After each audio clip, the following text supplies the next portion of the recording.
Every sensor in your system needs a name so you and the system itself can identify where it's located. Once you have decided where to put your sensors, you can select a name from the drop-down list that matches each location, such as front door, back door, etc. If you don't see a name that fits the sensor location, you can always use the generic name door 1, door 2, etc. And don't worry, if you decide you want to change the name later, you can easily do so in the settings menu of your Cove touch panel.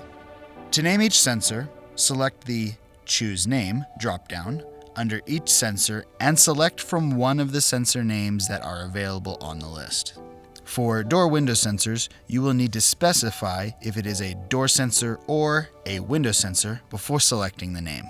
Your key remotes and medical pendants are numbered, so you do not need to name those devices.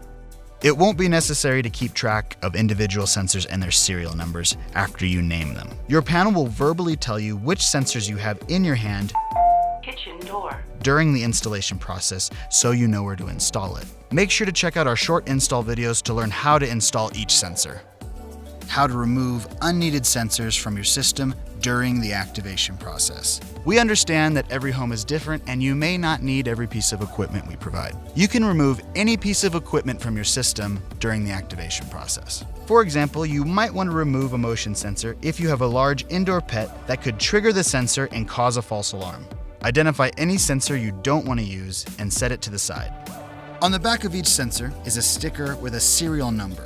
Find that same serial number on your list of sensors on the activation page.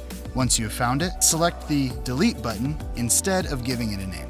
That sensor will now not be included in your system when you plug it in. You can save these sensors in case you ever want to add them back to your system later.